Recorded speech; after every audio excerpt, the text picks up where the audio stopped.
From UFOs to psychic powers and government conspiracies, history is riddled with unexplained events. You can turn back now or learn the stuff they don't want you to know. A production of iHeartRadio.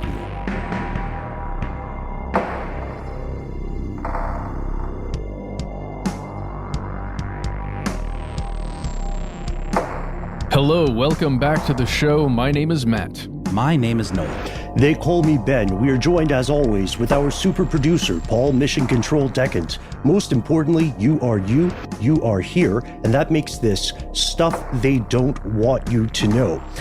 In previous episodes, over the years, we have covered aspects of quite a controversial organization that's familiar to all of our longtime listeners. That is the Church of Scientology, the concept of Scientology in general. You'll note we did a previous episode, several YouTube videos on something called Operation Snow White.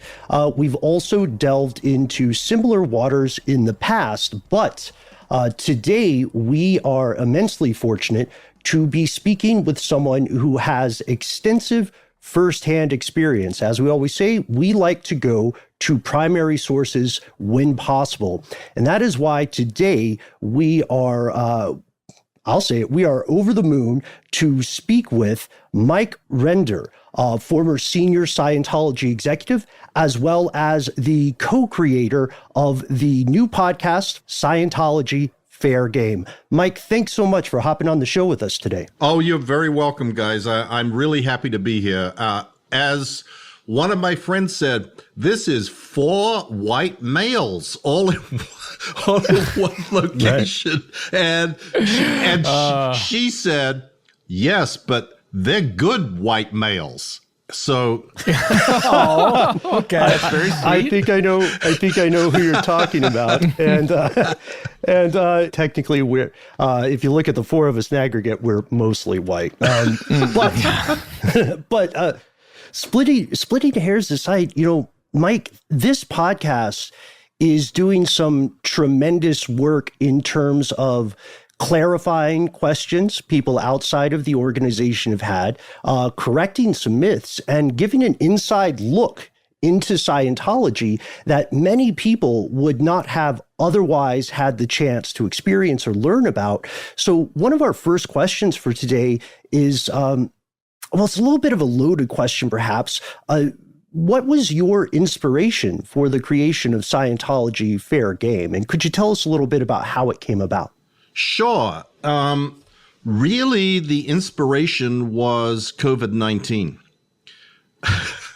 I know that's a sort of a wise guy answer. But the truth of the matter is, after the end of the Scientology and the Aftermath, which was the TV show that Leah and I had done, we wanted to continue to move into new areas and to explore things in more depth and to be able to cover some of the ground that we just were not able to cover on that program. And initially our thought was, well, we'll just do another TV show. And then the COVID hit. And there was no way of doing a TV show. And someone suggested to us, you guys should start doing a podcast. And, I already have a blog that I do every day. And Leah was like, well, this sounds interesting. Do you think that we can do it? I said, well, yes, it's great because we can do it from home. We don't have to go anywhere. We don't need a shoot crew. We don't need a whole bunch of people. We can just sit down and interview people or talk amongst ourselves and cover a lot of stuff that we haven't been able to cover before.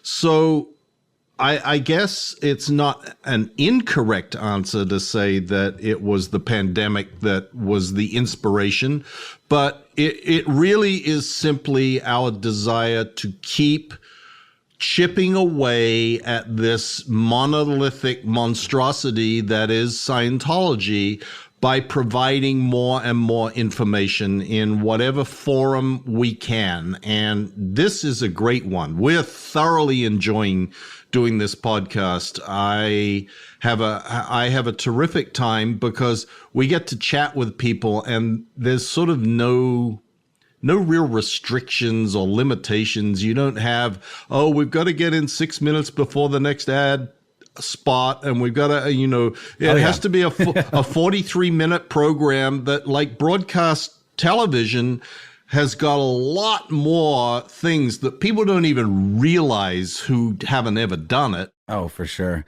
I don't think you're alone in COVID being an inspiration to start a podcast. It seems like there's been sort of a podcast golden age that has sprung up around COVID for sure. Yeah. It's definitely been an interesting time, and happy that that this led to this podcast from you and Leah. Can you talk a little bit about the practice of fair gaming and the idea that sort of led to the title of the podcast, and where you kind of fit into that in terms of the organization, and just give listeners a little bit of a background about this practice and where you kind of fit in? Sure. Fair gaming is a term that was coined by L. Ron Hubbard, the founder of Scientology, for the activity of dealing with the enemies of Scientology. And L. Ron Hubbard, like all cult leaders, had a proclivity to designating an us versus them world, and that there was always some monsters out there that are out to get us Scientologists, and those monsters have to be vanquished. And the practice in Scientology is called fair game. And it really means to do anything necessary to obliterate that which is perceived to be an enemy. And Scientology loves to say, well, the term fair game has been canceled. And that actually is true. L. Ron Hubbard issued a policy letter, but policy letter is the official Scientology documents and writings of L. Ron Hubbard that are considered to be scripture of the religion. And I use religion in quotation marks and church in quotation marks. You can't see me doing that because you're only hearing me, but this is my quotation marks, just like that. Yes. And this is the scripture of Scientology. And Hubbard fancied himself as many things. I mean, he claimed to be everything from a master photographer to a master mariner to a horticulturalist to a great researcher to a philosopher to a race car driver to anything and everything. But one of the things that he claimed to be was an intelligence officer from naval intelligence during the war. And that he had studied all the arts of intelligence, and that he was an expert on covert operations and black propaganda and all of these things. And he wrote extensively in Scientology about how you go about employing all these techniques to destroy your enemies. And I'll just go back because I mentioned that he said that he had canceled this fair game. Yes, he laid out all of these dictates on how you go about destroying someone, and he called it fair game. But then that became public and created some media flaps back in the 60s. So he wrote a policy letter that said, cancellation of fair game. And I'm going to quote this, paraphrase it, but it's almost verbatim. The use of the term fair game is canceled. It brought about bad public relations. So we will no longer use the term, but nothing about how we treat enemies of Scientology changes. So Scientology comes out routinely and says, we don't do fair game. It was canceled by L. Ron Hubbard. Fair game is dead. Fair game doesn't exist. Fair game this, fair game that. So Leah and I went, you know what? We're going to call our show Fair Game, just to stick it so that it we know that that's a bunch of bullshit, and we're not going to subscribe to the lies and the obfuscation and the misdirection and whatever that Scientology likes to engage in. And you asked me also, Noel, What's my involvement? Well, my involvement is... Well, you were one of the vanquishers. I mean, essentially. Correct. I was, for almost 2 decades, the head of what is called the Office of Special Affairs of Scientology. And the Office of Special Affairs is the department of Scientology designated with the responsibility of destroying the enemies of Scientology. So that was also my job. Also known as SPs, yes, correct? Suppressive persons, SPs. And I went from destroying SPs to being the SP to be destroyed. I want to talk more about that, but the first thing that comes to mind is the vocabulary. Mike, I don't know if you've seen that show, The Vow, that's on HBO Max right now. Oh, it's wonderful. And in fact, we interviewed Mark Vicente last week on our podcast. Oh, that's amazing. Yeah, you should that. Listen to it. It's an amazing episode because the parallels between Keith Raniere and NXIVM and Scientology are astonishing. Well, what I wanted to get to are the similarities, because as I'm watching that show and thinking about Scientology and what we've learned on this show in the past, something that really struck me were those similarities you're talking about. And one of the big things that I noticed is this, on the surface, a self-improvement program for the individual, right? And it's aided introspection appears to be the way that you get to that better place and you see improvement. But both have this extremely insular vocabulary. And I just wanted to know, in your experience, how does having a large modified vocabulary, how does it affect the way you think on a regular basis? Oh, that is such an amazingly incredibly smart question that no one has ever asked me before. Okay. Seriously, this is not unique to Scientology. If you now study all high control organizations or cults, you will find that terminology that limits understanding to a confined group of people is an important aspect of keeping them under your thumb and control. It makes outsiders all outsiders who are uninformed and incapable of understanding, and insiders all smarter than everybody else because they're the only ones that really understand. And what's so fascinating about NXIVM is the terminology that Keith Raniere stole from Scientology is identical. They talk about technology and levels and ethics. Yeah. They have disconnection. It's a crazy amount of parallels between Scientology and NXIVM. The big screw up that Keith Raniere made was he did not turn it into a religion. He should have. He could have taken all the money just like Scientology does. He could have had all the power he wanted, and he would have had the protection of the First Amendment in the United States. And that protection is almost like being Superman. You can walk through walls and do all sorts of things that mere mortals are unable, incapable, or illegal to do, and get away with it. And that, I think, was ultimately the downfall of Keith Raniere. If he had had the Bronfman millions to wage a legal war on the basis that he was practicing a religion and that his adherents were following religious beliefs and practices, he probably would not be in prison right now. Wow. Or paying taxes. Yeah, exactly. Exactly. But you know, Ben, you say that, and that is true. But from my perspective, I have always argued that the more important thing about tax exemption for Scientology was not that they didn't pay taxes. Yeah, that sucks. Every citizen of the United States is subsidizing Scientology. I mean, that is a fact. But Scientology could pay that. They got plenty of money. They got $3 billion.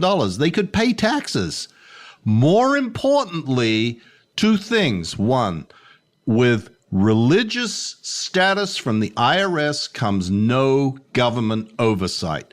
Scientology and religions do not have to file any record of what they spend their money on, how much they make, whether they're spending all to hire private investigators to go around and destroy people's lives, or lawyers to just fuck with people for the sake of fucking with them. And secondly, when you walk into court and you tell a judge, Your Honor, I am sorry, you are forbidden by the First Amendment, by constitutional law, from engaging even in an inquiry into whether our practices are appropriate or not, because there is a complete separation between courts and religion. You can't go there. It works. It works all the time. Scientology has made it, well, I help make it work. It works, and it prevents courts and law enforcement from taking action where they otherwise would. And so Keith Raniere made a big screw up because he should have turned himself into another L. Ron Hubbard messiah. That leads me to a question that was on my mind, Mike. As some of our listeners who are familiar with your work may know, and what I think Matt or Noel alluded to earlier, you were a former senior Scientology executive. I think a lot of people don't understand, like senior can mean a lot of things, but I think a lot of people don't understand the specifics of it until you've laid out the Office of Special Affairs and such. This one thing that hit me when I was learning more about your experiences is that you actually joined Sea Org. Sea Org itself being one of the, I think for outsiders to Scientology, that's one of the organizations or one of the arms of Scientology that really baffles a lot of people. You know, you hear stories of folks signing billion-year contracts. You hear about L. Ron Hubbard, I guess also known as the Commodore at times, living in international waters to avoid certain legal implications. Was Hubbard on Sea Org or on Apollo specifically to avoid legal problems with the IRS, or were there other world governments involved, or what led him and then ultimately you to Sea Org? Okay, that's a compound question. Counselor, that's a compound question. That's but true. I will endeavor to answer it. Okay. First of all, the Sea Organization is probably best analogized to an order of the Catholic Church, or the Vatican. This is the most dedicated people in Scientology who live, work, eat, sleep, and do every other activity within the confines of the Scientology organization. They are 24/7, 365 days a year, full-time Scientologists working for Scientology. And it's not just stories. Every Sea Org member has to sign, in order to join up with the Sea Org, a contract for 1 billion years. Yes, that's right. B with a B billion. And L. Ron Hubbard started the Sea Organization in 1967 after he had been effectively, he was living in England at the time. He had gone to Rhodesia because he believed that he had been Cecil Rhodes in a previous lifetime. He had gone to Rhodesia to reclaim his country, but had gotten kicked out of Rhodesia, and then tried to return to England where he was living, and the government there had effectively banned him from re-entry into the United Kingdom and told him his visa was being denied for extension. He was already in trouble with the FDA in the US and the IRS in the US. So he went, okay, I'm going to go buy a boat and sail around in international waters where I am out of the jurisdiction of any specific government. The only problem with that is, though, when you're sailing in international waters, that's true. As soon as you get to a port, you are definitely in the jurisdiction of the government. And he went to Greece and got thrown out of Greece. He got thrown out of Spain. He got thrown out of Morocco. He got thrown out of Portugal. I mean, it was sort of one thing after another, but he believed that this was the way to stay out of trouble with government agencies and authorities. And to some extent, that worked for a number of years because he was able to move from one place to the next and sort of out of this hot water, jump into the next pot, and then that would eventually boil over and then jump into the next one until in 1975, he sort of went, well, actually what happened was he had a heart attack in 1975 and I was on board the ship with him in Curacao, and the medical care there wasn't what he thought it was necessary. So he decided, have to go back to the U.S. So we all ended up coming back to the United States and taking up residence in Clearwater, Florida, which is still the, quote, spiritual headquarters of Scientology in the world, Clearwater, Florida. We're going to pause for a word from our sponsor, and then we'll be back with more from Mike Rinder.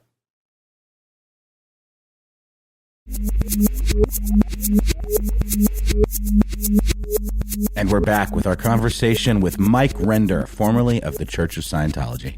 You knew Hubbard. I mean, you were in the church from a very early age, and you got connected at a relatively high level pretty early. I think in your teens, you were on that ship, and you knew L. Ron Hubbard himself. Can you talk a little bit about how that came to be from being in Australia, raised Scientologist, and then being on this ship in international waters with this, science fiction writer come religious guru? Yes, I can.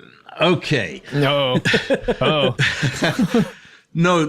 The truth of the matter is, being raised a Scientologist it's sort of like the old idea of families in the Catholic Church sending their oldest son to the Vatican to serve and ultimately, hopefully, rise to the level of being a bishop or whatever. That really was my idea when I was growing up, was eventually the most important thing for me to do. And what I aspired to do was to work with L. Ron Hubbard. Like, this is, in the mind of a Scientologist, this is like sitting at the feet of Buddha. This is like going and being personally with the ultimate authority and transcendental, brilliant mind of the universe. And for a young Scientologist and a Scientology family, that was kind of, oh, that's pretty cool. If you can pull that off, there's not many who do. There were only, 250 people on that ship with L. Ron Hubbard. That was it. That was 250 people in the entire world who got to learn at the feet of the master. And so it was a privilege and an honor, and made the family proud that I went off to do, serve my time with L. Ron Hubbard. And he was an enigma in many respects. You read a lot, since I left Scientology, I have read a lot, and I read a lot about, personality disorders and sociopaths and psychopaths and this and that. There are a lot of people, and they have very definite characteristics that are chartable and documentable, and they all have them. And Hubbard was, on one side, astonishingly charming. I mean, he had the ability to charm people and tell stories and be very gregarious and funny and endearing almost. And on the other side, it was like the Jekyll and Hyde. He was like a raging lunatic. And it's interesting that when, at least in my experience, you are associated with those people. And it's funny because, some of the books talk about this. You tend to look at others as you see yourself. And so you look at someone and they're like they tell jokes and they're kind of nice and they ask how you're doing and are you well, which was like a Hubbard sort of trait, and, being very solicitous and, almost self-effacing, and then turning into a rage monster. And you go, well, I guess he just was a little upset that, like, you excuse it because you don't believe that that's the real person. You believe that that's the anomaly and that the real person is the good part, because that's how good people are. And that's how you look at others, sort of through your own lens.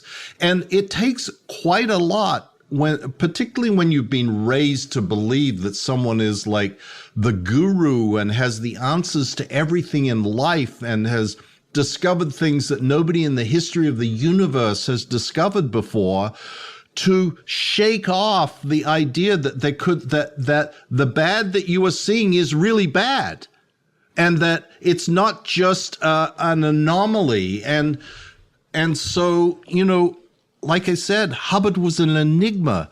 Anybody that you talk to that actually met the guy will tell you, my God, he was charming. He was larger than life. He walked into a room and the room lit up and he was amazing and there were all this sort of stuff. And then... Did you ever feel like maybe it was I don't want to displease him. I don't want to bring out that angry side. It could be my fault. Maybe I did something wrong. Oh, of course. And that's a fundamental principle of Scientology. I was even going to get to that, Noel.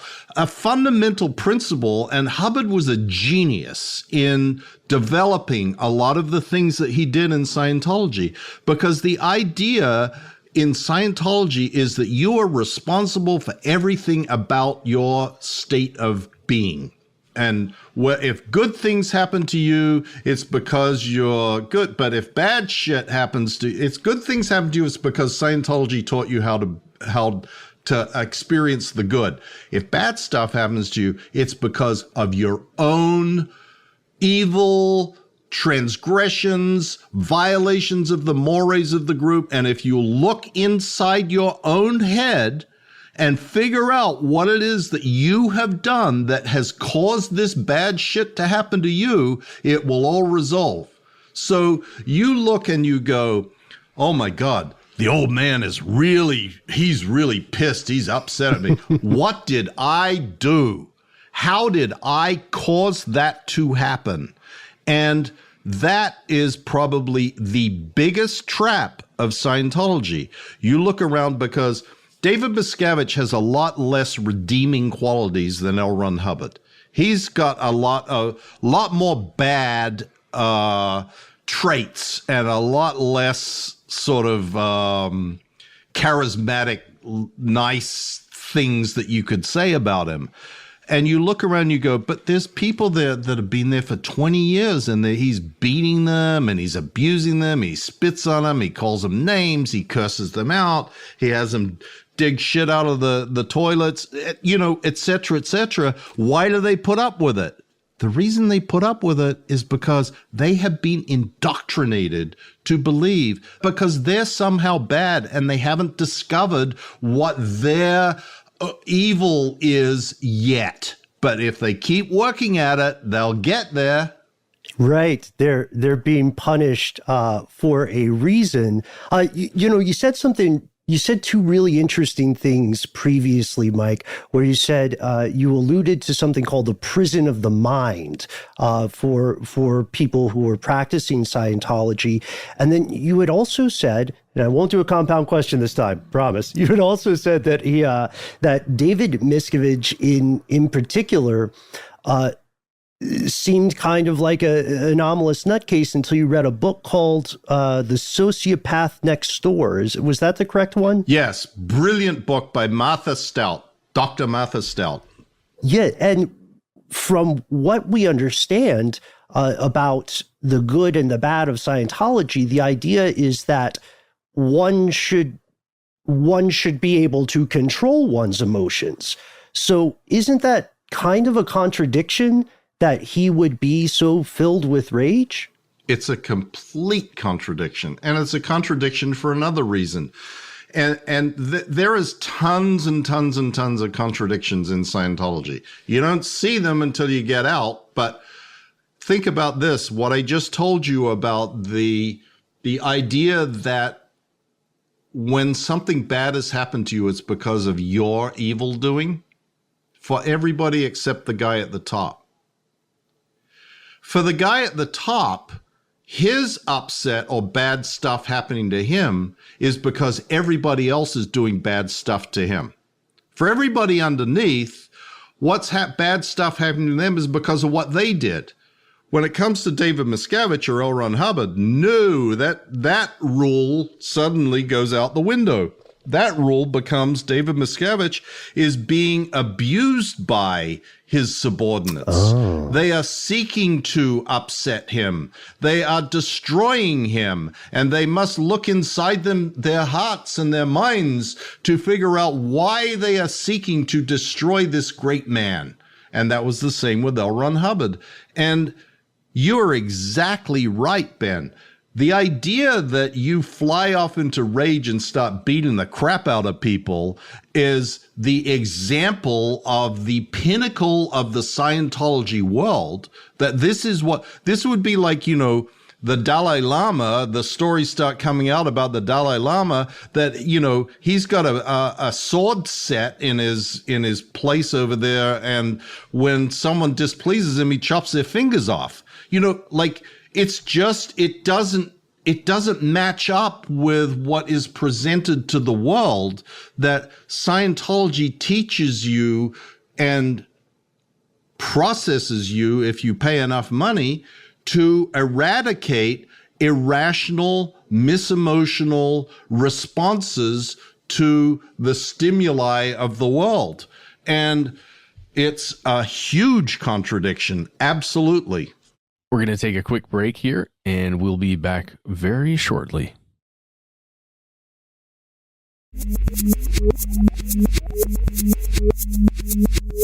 And we're back. Okay, so I think that right there, I have not listened to much of your show, Scientology Fair Game, yet. I cannot wait to. But I imagine that you guys get into quite a bit of discussion about David and a lot of that on your show. Would that be correct? Yes, absolutely. That's awesome. Again, just from a group of guys who've been making a show for a long time, that sounds like a terrifying thought just when you think about possible, the things that Scientology has done in the past with its First Amendment rights and large bags of money that they have. But I want to talk specifically about you. An experience that your co-host of Scientology Fair Game, Leah Remini, had. At one point in her life, she was, I guess, I don't know if forced would be the correct word. She was told to go to a facility in Clearwater, Florida that you mentioned for a thing that was termed reprogramming. Can you talk to us about what that term means within the context of Scientology? Yes. I'm going to try and do this without using too much Scientologies in the description.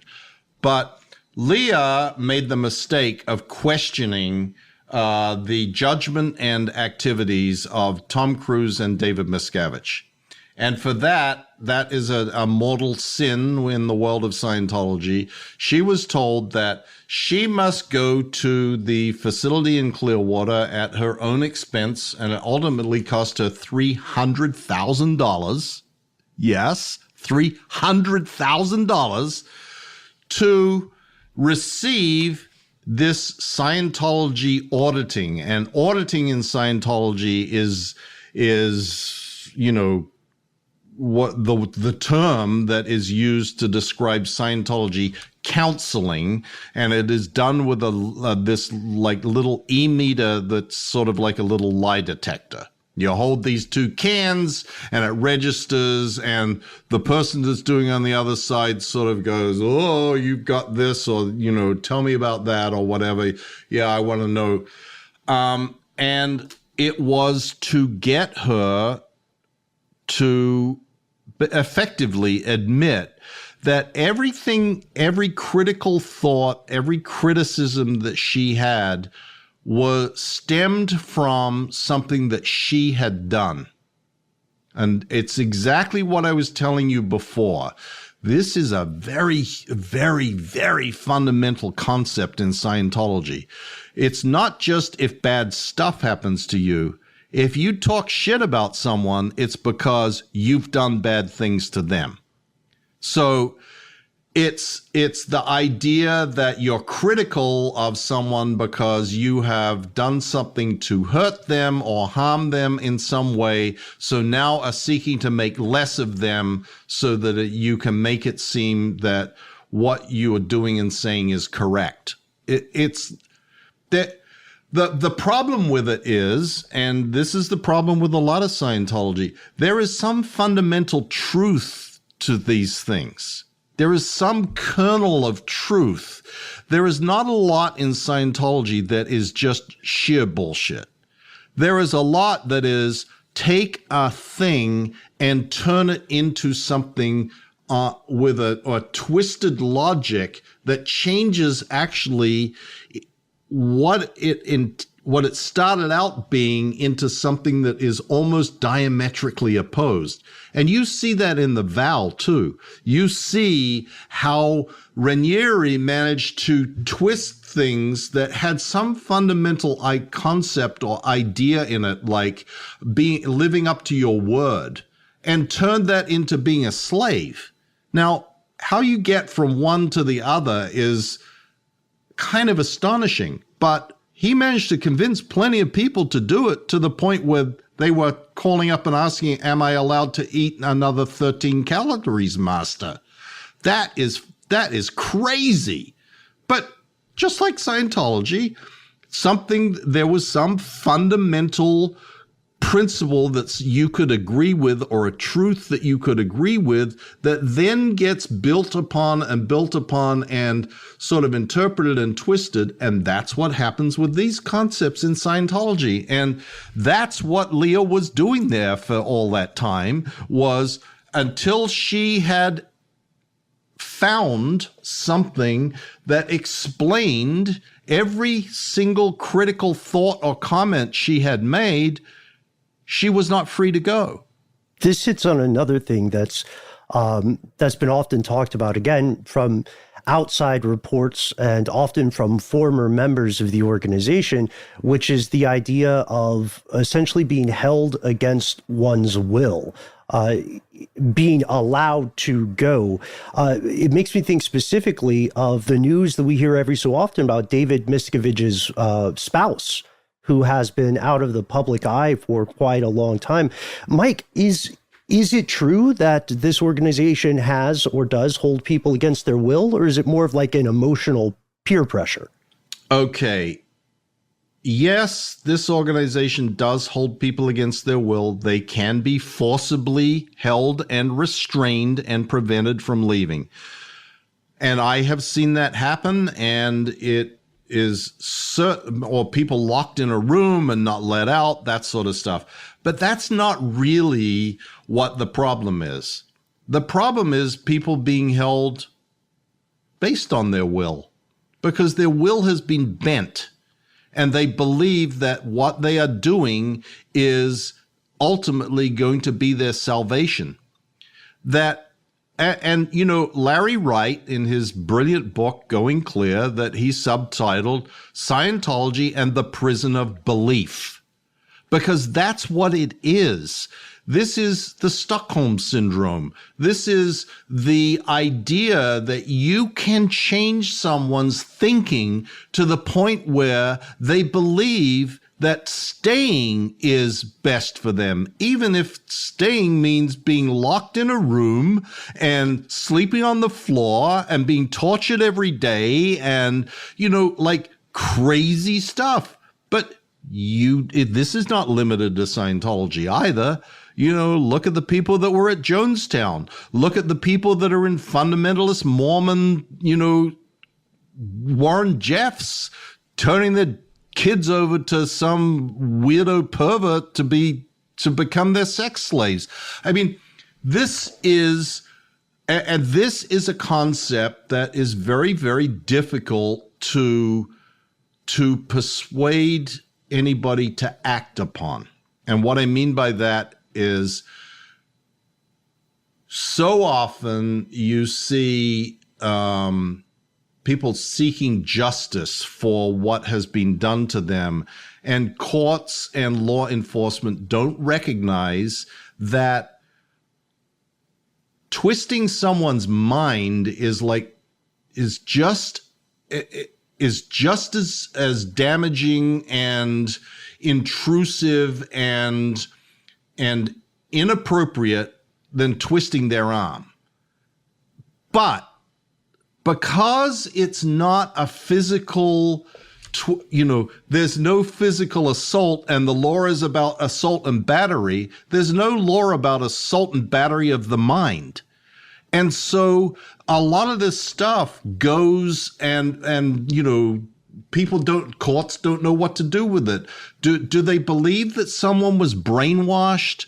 Do they buy into the idea that such a thing as brainwashing exists, even if you call it by another name? Don't call it brainwashing, mental coercion, whatever. Is that something that is actionable? Is that something that you can do something about? Can you prove it? But believe me, it is way, way more you can recover from a twisted arm. It's much harder to recover from a twisted mind. Well, and you can also take a photograph of a bruise and enter it into an exhibit in court. You can't take a photograph of a damaged mind, or even prove the burden for proving like pain and suffering or psychological damage so much higher than being able to say, this person punched me and here's the proof, here's a Polaroid and it's done. You can't do it. And this leads to, I mean, quickly just to follow up, clearly you and Leah were able to disconnect, and go on with your lives, but still that has resulted as you being top listed people of folks who can threaten the church. I mean, that to me is easy. Again, it's the mind. It's the twisting of the mind to believe that you are foregoing your eternity, that if you walk away from this, you're losing your family, you're losing your friends, you're losing everything that you've ever known, that if there's something, I mean, these guys manage to compartmentalize. I've heard John Travolta say this often. Well, I don't know everything that's going on. Bullshit. I don't know everything that's going on. Not really. I don't know everything that's going on. But what I do know is that Scientology has helped me. So why wouldn't I continue to participate in something that has helped me? And that is a pretty unassailable position to take, because who are you to say, well, it hasn't helped you? Look at you, dummy. It hasn't helped you. But it is also, you can ask John Travolta, well, have you watched The Aftermath? Did you read the article in the Tampa Bay Times? Have you read Lawrence Wright's book? Why would I do that? Why would I want to read bad stuff about something that has helped me? And this is another thing that Scientology and NXIVM and everyone else has made a very a sort of a study of how do you persuade people not to look at anything bad about you? How do you persuade them that it is harmful to them spiritually if they look at something bad? It's going to detract from their progress in Scientology and ultimately cost them more money to have to undo the bad effects of that on them. And when I'm saying to you this, realize for a Scientologist, if they go read Us Magazine and there is a negative story about Tom Cruise in there, or Leah Remini is interviewed in Us Magazine, they are going to have to go in and pay for the auditing that unburdens them of the horrible sin of having looked at something negative about Scientology, because that's regressed them in their progress. So many questions. We may not get to all of them, but this reminds me, Mike, of the massive dump of internal documents from WikiLeaks a few years back, which I know was a huge deal inside the organization, I can only imagine, but definitely outside the organization. And we were stunned when we realized that people who were in the organization were being told, look, this is out there, but don't read it. You know what I mean? Treat it as though it doesn't exist. And I see now the financial incentive inherent there. You had earlier said Scientology is worth $3 billion with a lack of oversight.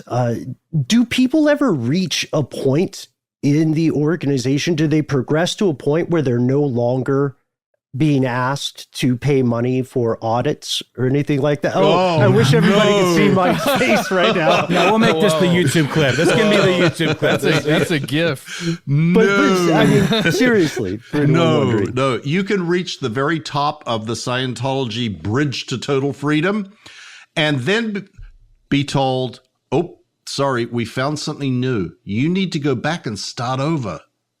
And this is something that NXIVM has too. I was speaking to Sarah Edmondson the other day, and she told me, she said, do you know, we had to redo our training. We'd get our scarf or whatever those things, sash, and then they'd come out and say, oh, no, you have to go back and redo it all, and you have to pay again. And it's the same thing in Scientology. You have to redo it. And we found some new formerly unknown piece of information from L. Ron Hubbard that was buried in someone's suitcase under their bed somewhere. And suddenly now everything that you did before has to be redone. And not only that, we now have a new fundraising program. We have to buy new facilities for every church in the world. And we call these ideal orgs. And Scientology has been opening these buildings around the world for the last 20 years on a theory that David Miscavige presented to Scientologists, that in order for Scientology to truly expand, it had to have buildings and facilities that would allow all aspects of Scientology to be presented in an appropriate fashion for everyone. So we need new buildings, and they have to be X number of square feet, and it's going to cost $20 million and blah, blah, blah, blah. So pay up. And this pay up for that, and for another thing called the International Association of Scientologists, which is is a scam. It's just a scam. It's like Scientologists believe that giving money to the International Association of Scientologists is helping educate children in Africa, or save people from hurricanes, or, do good work for the victims of an earthquake in Haiti or whatever. And it's bullshit. It does not happen. The most that happens is they go and shoot a video, and then they show everybody, look at this video. We got 5 people in this video, but there were thousands more that you just can't see. And keep giving us money, and we will give you these gaudy bowling trophies, and start calling you Platinum Excalibur something or other, or Platinum Meritorious Patron of the Gluteus Maximus, or like it's like these bizarre, absurd names, and people hand over $10-50 million. And like I said, with no oversight, Scientology never has to show its books. They never have to show it's like that. Tithing, right? I mean, isn't that basically the same thing as tithing to a church? Like, well, if you're tithing, just giving the money, if tithing, well, you think of tithing as like 10%. If tithing was 50, that's more the Scientology model, 50 or more. Like, Scientology is ruthless about getting money. Go take a loan. Go, cash in your college fund. Get your stocks. Sell your stocks. Sell your house. Do whatever. Get us the money now, because this money right now is going to save the world. They've been saying that for 50 years, and things aren't going so good. Our conversation with Mike Rinder continues, and it goes in some fascinating, to a degree disturbing places. So much so that we did not want to cut any of it. And we have decided to make this a 2-part episode. We promise that this is going to be worth it. We hope that you join us for part 2 of this interview, which is coming out later this week. In the meantime, we highly recommend checking out Mike and Leah's new podcast, Scientology Fair Game. Yeah, there you can find deep dives into so many of the incredible stories that Mike and Leah have from their time in Scientology. So definitely worth giving both part 2 of our episode with Mike and the entirety of Scientology Fair Game your full attention. Absolutely. And if you want to continue the conversation that occurred here today, head on over to Here's Where It Gets Crazy, our Facebook group. You can, comment in there, respond to somebody else, meet some other conspiracy realists. You will enjoy your time, we assure you, as long as you use Facebook, or you're willing to, I guess.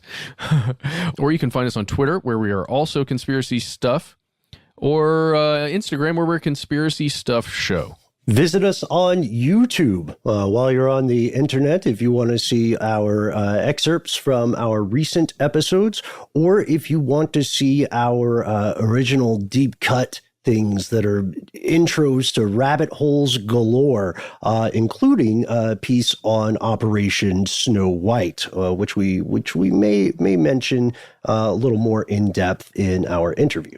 And I think there's one called A Wednesday Vlog. It has a title, something like that. I can't remember exactly, but it's a video on that channel with Ben in a underground parking deck. Oh, you were there too.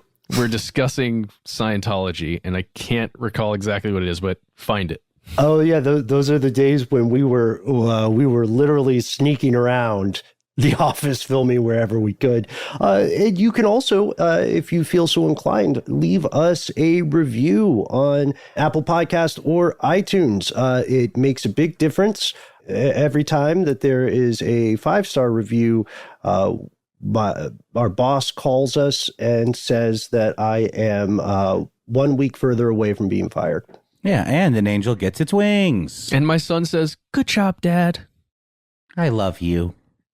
3 amazing things that happen. You have the power. And if you are anti-internet but pro-phone, boy, do we have news for you. Yeah, you can call our number. It is 1-833-STDWYTK. Leave a message. You may get onto one of our new listener mail episodes that come out weekly. So make sure you leave your name or not, and tell us if you're comfortable with us using it or not. Just really give us all your comfort level stuff, everything, and we'll see what we can do. We're very, very much looking forward to hearing your stories from this, especially if you have ever been involved in Scientology in one way, shape, or form, ever in the past or are now. We want to hear from you. But what do you do if you hate phones? What do you do if you hate social media? It's a pressing question for our times. Boy, is it ever. Well, there's a way. You can send us a good old-fashioned email. We are conspiracy@iHeartRadio.com.